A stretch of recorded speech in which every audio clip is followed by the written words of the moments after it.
से प्रारंभ करूंगा।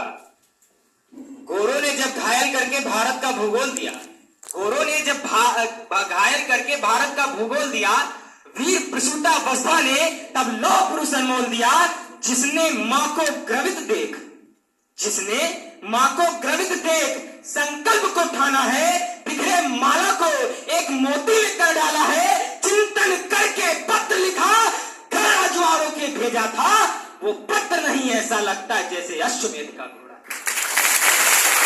सरलता सफलता शुद्धता के प्रतिमूर्ति परम आदरणीय अध्यापक गण और प्रतिष्ठित युवा, मैं राम भक्त अभिषेक आज आपके समक्ष डॉक्टर राम मनोहर लोहिया, अवध विश्वविद्यालय बैचलर ऑफ आर्ट प्रथम वर्ष का छात्र, आज अपने विचार सरदार वल्लभ भाई पटेल एवं राष्ट्र एकता पर रखता हूँ। इतना सोचते ही मेरा हृदय कंपित हो जाता, सर अभी गए, इतना सोचते ही मेरा हृदय कंपित हो जाता कि सरदार न होते तो क्या होता।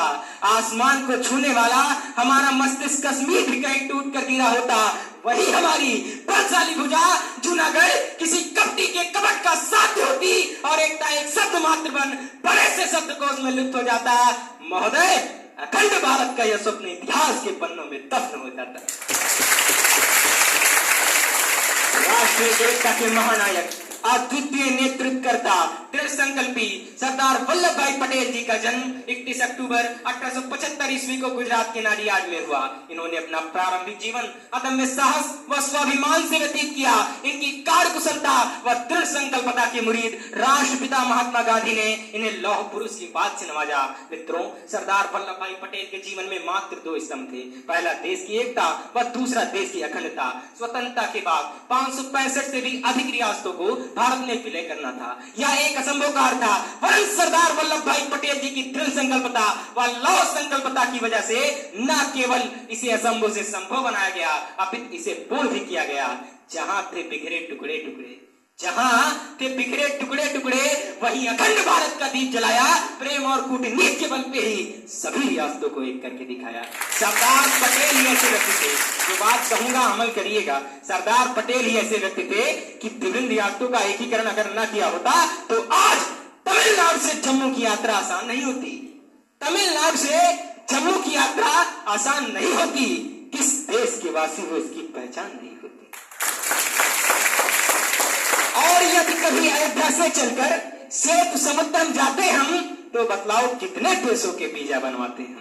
रियासतों का एकीकरण भी किया और अपनी दूरदर्शिता के माध्यम से भारत को एक अखंड राष्ट्र के रूप में स्थापित किया। उनका मानना था देश में एकजुटता स्थापित करना कोई प्रशासनिक कार्य नहीं, अपितु या तो एक नैतिक कार्य होता है। इसीलिए आज हम युवाओं को यह संकल्प लेना होगा। आज वर्तमान समय में जिस तरह हम धर्म, जात, लिंग, मजहब के आधार पर बंटने का प्रयास कर रहे हैं, भाषाई भिन्नता उत्पन्न कर रहे हैं, इस तरह की समानता को हमें समानता लाना होगा, असमानता को हटाना होगा। इसीलिए आज हम युवा को यह एक संकल्प लेना होगा कि एकता ही सर्वोच्च होती है और एकता में ही हमें रहना चाहिए। अंत की 4 पंक्तियों से अपनी वाणी को विराम दूंगा कि पृथक हर धर्म होता है, पृथक परिवेश होता है, पृथकता में रहे मिलजुल के यह उद्देश्य होता है। जहां रहते हो हिंदू और मुस्लिम, सिख, ईसाई, जो समझे देश को अपना उसी का देश होता है, जो समझे देश को अपना उसी का देश होता है। जितना अड़ा ये भाव है उतना बड़ा कुछ भी नहीं। ये धरा है मेरी, इसे सदैव याद रखना, मेरे लिए इस देश से ज्यादा बड़ा और कुछ भी नहीं। जय हिंद, जय भारत, अखंड भारत, अतुल्य भारत, आने वाला भारत।